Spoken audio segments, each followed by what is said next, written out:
নমস্কার আমার সকল দর্শক বন্ধুকে স্পিরিচুয়াল কানেকশনের ডিভাইন চ্যানেলে সবাইকে স্বাগত জানাই। আমি শ্যামশ্রী, তোমাদের সকলের বন্ধু। আশা করি তোমরা খুব ভালো আছো, দারুণ আছো, নিশ্চয়ই খুব ভালো আছো সব যে যার জায়গায়। আমিও খুব ভালো আছি। ব্যাকগ্রাউন্ডে হরে কৃষ্ণ মহামন্ত্র বাজছে, তোমরা নিশ্চয়ই শুনতে পাচ্ছ। সকলের জন্য দিনটি আজকে খুব ভালো যাক, আমি এই কামনা করি ঈশ্বরের কাছে। সবাইকে ভালো রাখুক ঈশ্বর। তোমরা চাইলে পরে দেখো রেগুলার একটু মহামন্ত্র জপ করতেই পারো, আর মহামন্ত্র আমাদের অন্তরাত্মাকে শুদ্ধ করে। আমরা যারা রেগুলার জপা করি তারা কিন্তু জানি এটা। তো তোমরা যারা চাইছো রেগুলার হরে কৃষ্ণ মহামন্ত্র জপ করতে, তোমরা যে মালাতেই জপ করতে হবে এমন কোনো ব্যাপার নেই। তোমরা যখন ট্রেনে বাসে যাতায়াত করছো, সব জায়গায় সবাই কর্মে ব্যস্ত আছো, তাদের ক্ষেত্রে সবসময় হয়তো মালা জপ করা সম্ভব হয় না। যারা করার তারা তো করে, ঠিক আছে, বাট যাদের ক্ষেত্রে পসিবল হচ্ছে না তাদের ক্ষেত্রে কিন্তু কানে শুনলেও অনেক উপকার হয়। ওকে, তো নেক্সট চলো শুরু করব। ওকে, আচ্ছা, ফার্স্টে দেখো একটা আজকে আমি অ্যাঞ্জেল নাম্বার শেয়ার করব, যে অ্যাঞ্জেল নাম্বারটা কিন্তু আমাদের অর্থারাইটিসের ক্ষেত্রে খুব ভালো উপকারে আসতে পারে। দেখো তোমরা করে দেখতে পারো, জলের বোতলে লিখে রাখতে পারো এই নাম্বারটিকে। কীভাবে অ্যাঞ্জেল নাম্বার ইউজ করতে হয় তোমাদেরকে বলেছি আগেও, আবারও বলছি। জলের বোতলে তোমরা লিখে রাখতে পারো, লেফট বডি পার্টে লিখে রাখতে পারো, যারা ডান হাত দিয়ে কাজকর্ম করো তাদের ক্ষেত্রে, ঠিক আছে, এক্ষেত্রে ভালো বেনিফিটসটা পাবে। অনেকেই আছে আমরা আর্থারাইটিসে ভুগি, বাড়ির যারা বয়োজ্যেষ্ঠরা তারা আর্থারাইটিসে ভুগে, তো সেই ক্ষেত্রে তাদের জন্য কিন্তু এই অ্যাঞ্জেল নাম্বারগুলো কিন্তু দুর্দান্ত কাজ করতে পারে। ওকে, তো চলো বলে দিই আগে। 214 গ্যাপ 318 গ্যাপ 314 গ্যাপ 818। আবারও বলছি, 214 গ্যাপ 318 গ্যাপ 314 গ্যাপ 818 গ্যাপ। মানে গ্যাপটা কেন বলছি তাহলে তোমরা বুঝতে সুবিধা হবে। এটা গ্যাপ দিয়ে দিয়ে লিখবে, ঠিক আছে, একটু বড়। তো সেই ক্ষেত্রে তোমরা হাতে যদি লিখতে চাও হাতে লিখতে পারো, যদি না লিখতে চাও তো না লিখতে পারো। ইসি বানিয়ে তোমরা জল চার্জ করে খেতে পারো, বা একটা যে কোনো কাগজে যার নামে করছো পার্টিকুলার তার নাম দিয়ে লিখে রেখে সেটাকে ইসি বানিয়ে রেগুলার ইউজ করে আবার জায়গা মতো রেখে দিতে পারো, ঠিক আছে। নেক্সট দেখো, জয়েন্ট পেনের জন্য, যারা জয়েন্টের বিভিন্ন সমস্যা আছে তাদের ক্ষেত্রে বলি, 314 812 514 212।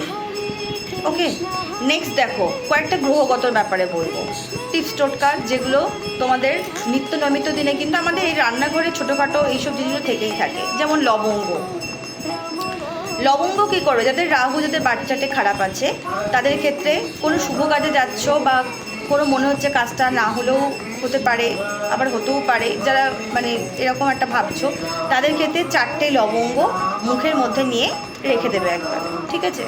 যাদের অতিরিক্ত খারাপ আছে রাহু, সেই ক্ষেত্রে তোমরা শিবলিঙ্গে অর্পণ করতে পারো, যে কোনো শনিবার করে 40 দিন লাগাতার করবে। 40 দিন যে কোনো শিবলিঙ্গে গেলে, মন্দিরে গিয়ে পরে টানা 40 দিন করবে, শনিবার করে 11টা বা 21টা বা তার বেশি, তোমাদের যেভাবে সামর্থ্য আছে তোমরা সেভাবে শিবলিঙ্গে অর্পণ করতে পারো মহাদেবকে। নেক্সট দেখো, কোনো ব্যক্তি যদি আর্থিক কষ্টে আছে, অ্যাবেন্ডেন্স নষ্ট হয়ে গেছে, তো সেই অ্যাবেন্ডেন্সের জন্য তোমরা মা লক্ষ্মীর মহামন্ত্র, মা লক্ষ্মীর যে বীজমন্ত্র আছে সেটা স্ট্রিং তোমরা এটা চ্যান্ট করতে পারো পদ্মবীজের মালাই। কেন বলছি পদ্মবীজের মালা, দেখো এমনিও করা যায়, মন্ত্র চ্যান্ট তোমরা এমনিও করতে পারো, বাট এমনি করার থেকে পদ্মবীজের মালাই করলে কিন্তু তোমরা আরও বেশি ভালো ফল লাভ করতে পারবে। তো সেক্ষেত্রে পদ্মবীজের যে 108টা মালা পাওয়া যায়, দেখবে যে কোনো দশকর্মার দোকানে পাওয়া যায়, পদ্মবীজের মালায় তোমরা কিন্তু স্ট্রিং মন্ত্রটা কিন্তু জপ করতে পারো, ঠিক আছে।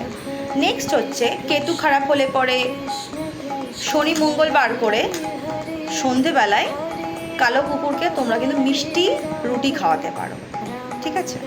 যারা বিশ্বাস করছে এগুলো তাদের জন্য টিপস টোটকা, যারা বিশ্বাস করে শুধুমাত্র তাদের জন্য, যারা বিশ্বাস করে না তাদের জন্য কিন্তু নয়। তো যারা বিশ্বাস করতে চাইছো না বা যারা বিশ্বাস করো না তারা লেট গো করে দাও, তারা জোর করে করতে যাবে না, জোর করে করলে কিন্তু কোনো ফল লাভ হবে না, আগেই বলে দিলাম। তো সেই ক্ষেত্রে দেখো, যারা মানার তারা তো মানেই, যারা মানো না তারা জোর করে মানতে যেও না, তাহলে কিন্তু কোনো কাজ না হলে তখন বলবে কি যে শুধু আমি নই, আমার মতন এরকম অনেকেই দেয়, তো সবাইকে তখন তোমরা ভাববে যে হয়তো কাজ হয় না, ভুলভাল বলে। তো সেক্ষেত্রে কিন্তু মাথায় রাখতে হবে যে যে জিনিসটাই করো না কেন সেটা কিন্তু সঠিক নিয়মে করবে। নেক্সট হচ্ছে বুধ গ্রহ খারাপ হলে। এটা আমি আগেও বলেছি, বুধ খারাপ হলে মুখের বাক্য খারাপ হয়ে যায়। তো সেক্ষেত্রে তোমরা সবসময় চেষ্টা করবে মানুষের সঙ্গে ভালো ব্যবহার করতে। দুর্ব্যবহার দেখো কারোর সঙ্গে করো না, সে গরিব হোক, সে বড়লোক হোক, সে নিম্ন মধ্যবিত্ত হোক, যেই হোক, আমাদের সকলের মধ্যে একটা আত্মা আছে। আমাদের কি বলতো, মানে আমরা সবসময় না বুঝে অনেক সময় অনেককে খুব খারাপ কথা বলে দিই, কিন্তু আমাদের এটা বোঝা উচিত যে সবার মধ্যে কিন্তু আত্মা আছে, সবাই কিন্তু হার্ট হতে পারে। সে গরিব বলে তুমি দুটো বাজে কথা বলে দেবে, সেটা কিন্তু করো না, এতে কিন্তু তোমারই ক্ষতি হবে। তো সেই ক্ষেত্রে নিজের বুথকে ঠিক করো। নিজের বুথকে ঠিক করতে গেলে বাড়িতে গাছ লাগাও, বুধবার করে সবুজ কালারের পোশাক পরো, নিজের হার্ট চক্রাকে হিলিং করো, ঠিক আছে, নিজের বাক্যকে শুদ্ধ করো, ওকে, গরিবদের দান করো।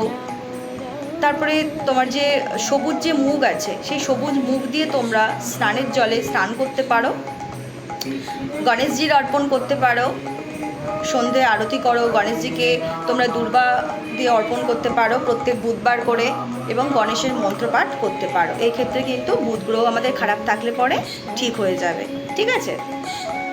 মঙ্গল খারাপ হলে পরে কি হয় দেখো, মঙ্গল খারাপ হলে পরে অনেক সময় অনেক কিছু হয়, যেটা বলতে চায় না, খারাপটা সত্যি কথা, অনেক কিছু হয়। মঙ্গলের তো মানে কি বলবো, লাল যে কোনো কিছুর সঙ্গে রিলেটেড, যেমন রক্তপাত হয়ে যায় অনেক সময়, দুর্ঘটনা, অ্যাক্সিডেন্ট, ঠিক আছে। তো এই জন্য কিন্তু আমি অ্যাঞ্জেল নাম্বার নিয়ে আসবো, ঠিক আছে। তো সেই ক্ষেত্রে যেটা বলবো তোমাদের সবথেকে বড় কথা, তোমরা মঙ্গলবার করে হনুমানজির পুজো অবশ্যই রোজ করতে পারো, কোনো যেমন খুশি করে করো, কিন্তু মঙ্গলবারটা ভালো করে করো একটু। মঙ্গলবারে পারলে তোমরা নিরামিষ আহার গ্রহণ করো, এবং পারলে ভাতটা খেও না। মানে অনেকেই আছে ভাত ছাড়া, আমরা যেহেতু বাঙালি ভাত ছাড়া চলতে পারি না, তো সেই ক্ষেত্রে তোমরা পারলে পরে করো, না পারলে পরে জোর করে করার দরকার নেই। বাট মঙ্গলবারটা তোমরা চাইলে এইটা করে দেখতে পারো, এই ব্যাপারে কিন্তু দুর্দান্ত ফলদায়ক। তো সেই ক্ষেত্রে মঙ্গলবার করে তোমরা 11 বার করে এক আসনে বসে হনুমান চালিসা পাঠ করতে পারো, লাল জবা ফুল অর্পণ করতে পারো, লাল যে কোনো জিনিস হনুমানজিকে অর্পণ করো, ঠিক আছে, হনুমানজির মোট কথা পুজো করো। তারপরে অশ্বত্থ পাতায় তোমরা শ্রীরাম লিখে তার চরণেও অর্পণ করতে পারো, এটা কিন্তু। তারপরে আর একটা জিনিস আছে, ভুলে যাচ্ছি বলতে, লবঙ্গর মালা, যেটা আমি নিজে করেছি এক সময়। দেখো এখন হয়তো অনেক সময় অনেক কিছু করে উঠতে পারি না, কিন্তু এক সময় আমি সত্যিই নিজে করেছি। ওনার কাছে আমি যা চেয়েছি তার অনেক দ্বিগুণ পরিমাণে পেয়েছি বলতে গেলে। তো সেই ক্ষেত্রে মঙ্গলবার করে তোমরা অবশ্যই হনুমানজির পুজো করো, লবঙ্গর মালা করে দাও, লাড্ডু ভোগ দাও, এমন কিছু ওনার পুজো অর্চন করতে লাগে না, খুব সামান্য জিনিসই উনি তুষ্ট হন। তো তোমরা লবঙ্গর মালা 11টা বা 21টা দিয়ে গাঁথবে। কোনো গাঁথবে বলতে কিন্তু ছুঁচে গাঁথবে না, লবঙ্গর বাদে বা মলি সুতো একটা পাওয়া যায়, সেই মলি সুতোতে তোমরা কিন্তু যাদের এরকম রাহু কেতু আরও যেরকম যে কোনো গ্রহ খারাপ আছে, আমি এটা সবার জন্য বলছি রেমেডিটা, তোমরা কিন্তু ওই যে মলি সুতোটা নিলে, তোমরা মলি সুতোটা দিয়ে একটা একটা করে গিট বেঁধে যে লবঙ্গগুলো তোমরা মালা তৈরি করলে, সেই মালাটা কিন্তু হনুমানজিকে তোমার মনে যে মনস্কামনাটা আছে সেটা জানিয়ে তাকে প্রত্যেক মঙ্গলবার করে এটা করো সন্ধেবেলায়। দেখবে তোমরা কিন্তু যার যে সমস্যায় আছো সেই সমস্যা থেকে কিন্তু দ্রুত বেরিয়ে আসতে পারবে।